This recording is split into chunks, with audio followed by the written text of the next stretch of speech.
नमस्कार दोस्तों, मैं रविंद्र डबास हूँ। आज हमारे शो में आपका स्वागत है। शो है बिल्कुल झूठ से, भ्रष्टाचार से लबालब।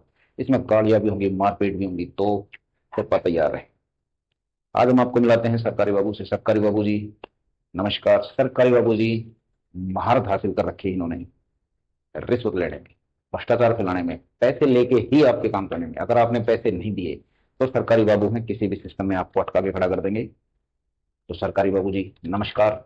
देखिए, आपकी नमस्कार वगैरह ठीक है, इससे कोई पैसे थोड़ा ना मिलेंगे नमस्कार से मेरे को। देखिए, मेरा नाम है, पहले आप मेरा नाम जान लीजिए। मेरे नाम में पूरी की पूरी डिटेल बाजी मिल जाएगी मेरी। मेरा नाम है मिस्टर रिश्वतखोर सरकारी। सीधा सा नाम चेंज करके हमने कागजों में भी ये डलवा दिया। आप इसको थोड़ा सा उर्फ में भी ले सकते हो। उर्फ समझते हो ना आप? ब्रैकेट में साथ में लिखते हैं कि ये नाम होना चाहिए, इस नाम से नहीं तो दूसरे नाम से पुकारो। तो आप अगर मेरे महकमे में आओगे या किसी से भी पूछोगे कि पैसा खाओ सरकारी है कहाँ पे, ये मेरा उर्फ का नाम है, मेरे विजिटिंग कार्ड पे भी लिखा हुआ है। ज्यादातर मेरे को इसी नाम से जानते हैं, पैसा खाओ सरकारी के नाम से। तो आप इसी नाम से पुकारिए मेरे को और यही नाम लीजिए, गर्व महसूस होता है बड़ा। दूसरी बात, मैं ये नौकरी कोई फ्री में नहीं लगाऊं, पैसा दे के लगाऊं। जब शुरू में हम पैसा दे के लगे, कोई पढ़ाई लिखाई थोड़ी ना की है मैंने। अरे 7वीं तक पढ़ा था, उसके बाद ऐसे ही घूमते फिरते थे फालतू के कामों में। फिर अचानक मामा जी ने क्या किया, मामा जी ने 12 लाख रुपए दिलवा दिए और ये नौकरी दिलवा दी। मामा जी ने एक ही बात सिखाई थी कि भाई पैसे लेने, बस, इससे ज्यादा कुछ नहीं। जहां पे कहो वहां पे दस्तक करो, उसके पैसे लगते हैं। सिंपल सी बात है। Hush property with you 101. Hush property with you 101. पे सिग्नेचर करोगे तो इतने पैसे लगेंगे। तो हम उसके हिसाब से चलते हैं, मुनाफा काफी आता है। 1.5 लाख रुपए तो मैं असिस्टेंट को देता हूँ। तो ये तो हमारा इंट्रोडक्शन है। ठीक है पत्रकार साहब, अगला सवाल पूछिए, लेकिन पूछिए थोड़ा संभल के, क्योंकि आप इस इंटरव्यू के पैसे तो मेरे को दे नहीं रही। तो ज्यादा देर मेरे से बैठा नहीं जाएगा, क्योंकि जहां पे पैसे नहीं मिलते, अरे बगैर पैसे लिए तो मैं अपने ससुराल में भी नहीं जाता। तो सरकारी बाबू जी का इंट्रोडक्शन हो चुका है। सरकारी बाबू जी से हमारे 3-4 मोटे मोटे सवाल हैं। ये हुआ काम का 3 सवालों का जवाब आपको मिलेगा, तो आपको सरकारी बाबू या सरकारी दफ्तरों या सरकारी महकमों में काम कराने में दिक्कत पेश नहीं आएगी। ये वीडियो आपकी सुविधा के लिए है। तो सरकारी बाबू जी, हमारा पहला सवाल है आपसे कि जब किसी को काम कराना हो तो सीधे सीधे तो आप उनसे पैसा मांगोगे नहीं। और पब्लिक को लगता है कि सरकारी काम सारे फ्री होते हैं, लेकिन ऐसा है नहीं। असली बात तो आपको पता है। हम इसमें पब्लिक की मदद करना चाहते हैं, जनता जनार्दन के लिए ये वीडियो, कि जब आपसे कुछ काम कराना हो या आपके महकमों से कुछ काम कराना हो तो रिश्वत किस प्रकार दें? कैश दें, ऑनलाइन दें, या ड्राफ्ट से दें, या कोई और तरीका होता है, गिफ्ट के तरीके भी होते हैं। तो आप कहोगे कि ये सवाल थोड़े अटपटे हैं, लेकिन सरकारी बाबूजी हिम्मत करके आए हैं, क्योंकि सरकारी पूरे वफान का सवाल और सामने आने की इतनी इच्छाएं नहीं होती हैं, इतनी बॉन्डिंग नहीं होती है। बॉन्डिंग तोड़ के आए हैं सिर्फ आपकी परेशानी देखते हुए, क्योंकि बहुत से काम आपके ऐसे हैं जो बगैर रिश्वत के रह जाते हैं, बगैर पैसों का लेना देना। आपको पता नहीं कि फिर पूरा प्रोसीजर है क्या। तो रिश्वत का प्रोसीजर है क्या, ये बाबूजी बताएंगे आप। देखिए पत्रकार महोदय, ये आपने बिल्कुल काम का सवाल पूछा। अब मेरे को लग रहा है कि यहाँ से मेरे को कुछ प्रमोशन मिलेगी, फायदा होगा। जैसे कि अपना विज्ञापन देते हैं, तो आप समझिए इस सवाल में मेरा पूरा विज्ञापन है। तो मेरे जो कस्टमर है, आप मेरे लिए जनता नहीं हो, आप हमारे लिए हो कस्टमर। आप हमको प्लस एक ही कैटेगरी देते हो, आप इतनी सुविधाएं देते हो। हम उतरते एसी में से हैं, चढ़ते एसी में से हैं, लग्जरी लाइफ जीते हैं सिर्फ आपकी वजह से। तो आपको कैसे बोल सकते हैं? तो इसके लिए पत्रकार जी हमने पूरा एक सिस्टम बना रखा है। हमारी हेल्पलाइन भी है, और पैसा देने में आप बिल्कुल मत हिचकिचाइए। जो सहायता राशि कह लेते हैं, उसको रिश्वत कह लेते हैं, भ्रष्टाचार कह लेते हैं, अलग अलग आदमी, अलग अलग दिमाग। लेकिन सीधी सी बात है, हम पैसा लेते हैं, आपका काम करते हैं, तो हम आपको सुविधाएं देंगे पूरे। आप एटीएम से कीजिए, आप पेटीएम से कीजिए, आप कैश कीजिए, आप सीधा हमारे अकाउंट में डालिए, या आप गिफ्ट दीजिए। किसी ना किसी तरीके से चारों तरफ खुले हाथ हैं आपके। हमको किसी का कोई डर नहीं रहता, क्योंकि उसमें से कुछ हिस्सा जिनसे डर होता है उनके पास भी जाता है।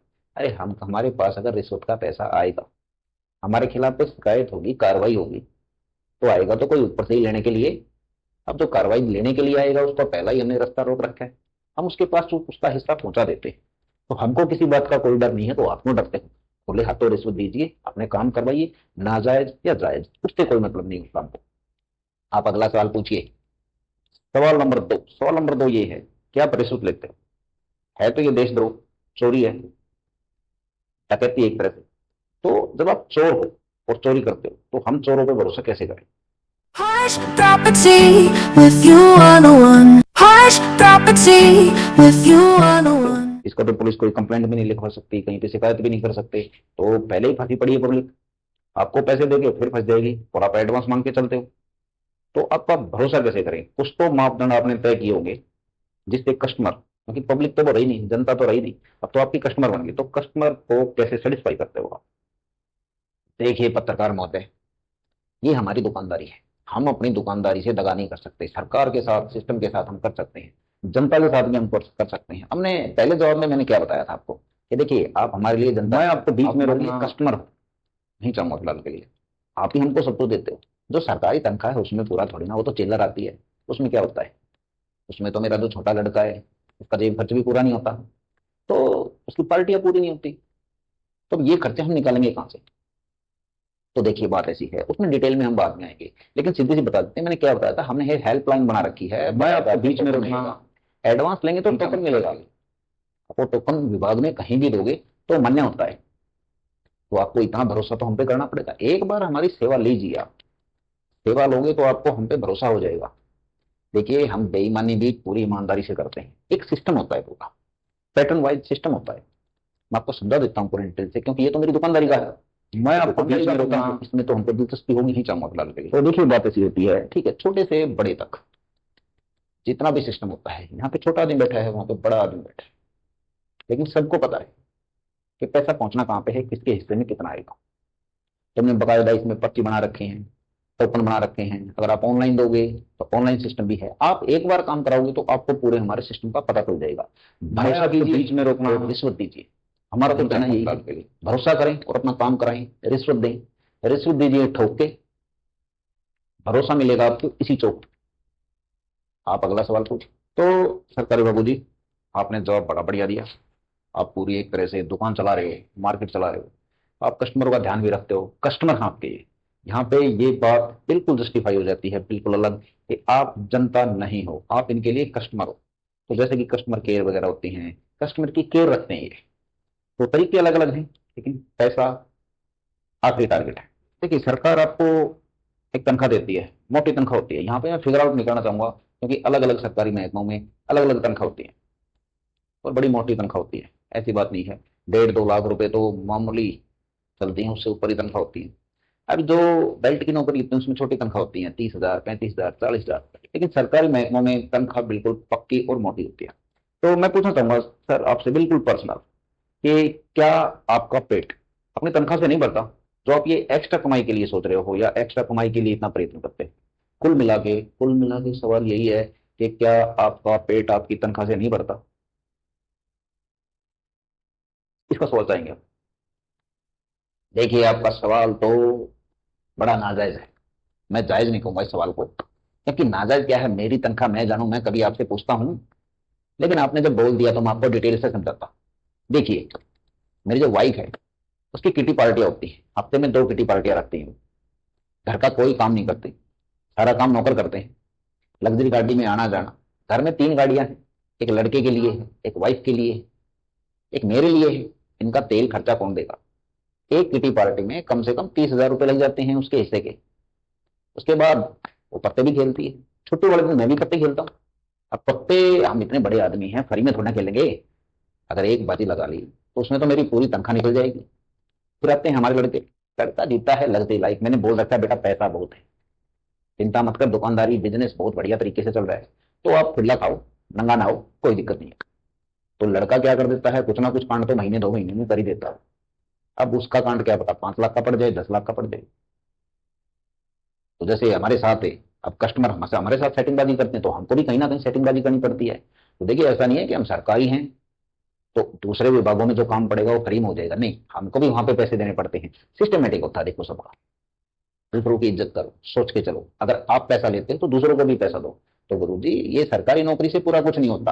आप कह रहे हो पेट नहीं भरा, पेट नहीं भरा, आप अपनी जुबान पे थोड़ा से लगाम दीजिए, क्योंकि आपकी भाषा बढ़िया बेहतर हो चुकी है। अगर ये भाषा आपने जारी रखी तो अब की बार आपको जूता पड़ेगा मुंह पे। देखिए इसमें कोई बुरा मानने की बात नहीं है, हमने जो बात करी वो बिल्कुल साफ तरीके से पूछी, इसमें हमारी कोई गलती नहीं। बड़े आदमी ने बोला सीधा सा भाषा को मर्यादित तरीके से बिल्कुल उठे, और शायद हमने निकाल के कमजोर नस पकड़ ली है या किसी घाव की उंगली रख दी है। ऐसा ही होता है। अगर आप सच्चाई पकड़ोगे तो ऐसे ही भागेंगे ये। अब ये भाग रही है, अरे भागिए मत बाबू जी, अरे बैठिए, इंट्रो हमारा आधा रह गया। अरे भाई सारी मेहनत खराब हो जाएगी, आप बैठिए, हम दोबारा नहीं पूछेंगे, हम इस बारे में पूछेंगे ही नहीं, आप सवाल लिख के दे दीजिए। अरे क्यों भाग रहे हो भाई? देखिए दर्शकों, शायद हमने इनकी कोई ऐसी नस पकड़ ली, हमने कोई गलत सवाल नहीं पूछा था। भाई ऊपर के पैसे ले रहे हो, आप रिश्वत के पैसे ले रहे हो, तो क्या आपकी नौकरी, ये जो पैसा मिलता है आपको, आपकी जो तनख्वाह मिलती है, सैलरी मिलती है, क्या उससे आपका पेट नहीं भरता? इन्होंने बता दिया नहीं भरता, लेकिन उसमें दर्द किस बात का? अब ऐसे ही ईमानदार आदमी, हम इनको ईमानदार कहेंगे क्योंकि बेईमानी भी पूरी ईमानदारी तरीके से करते हैं। इसमें दोष इनका नहीं है, इसमें दोष आपका भी है। आप रिश्वत देते क्यों? मानते हैं इन्होंने कोई और रास्ता छोड़ नहीं रखा, लेकिन आपने कोई और रास्ता खोजा भी नहीं। रिश्वतखोरी कितना बड़ा माफिया है, कितना बड़ा सिस्टम है, कितना बड़ा जाल है, आपने शायद देख लिया होगा। तो अगर इससे बचना है तो शायद आपको भी इनसे ज्यादा चालाक होना पड़ेगा। इन्होंने पूरा अपना सिस्टम तय कर लिया है और पीढ़ियों दर पीढ़ियों चलता रहा है। जैसे कि सरकारी बाबू ने बताया कि इनके मामा ने इनको यहाँ पे स्थापित किया था और ये आगे जाके अपनी औलाद को स्थापित करेंगे, तो पीढ़ियों दर पीढ़ियां ये चीज चलती रहेंगी और पीढ़ी दर पीढ़ी आप भी रिश्वत देते रहोगे, तो ऐसे हमारे देश का कोई भला नहीं होने वाला। नमस्कार दोस्तों, मैं रविंद्र अडवास।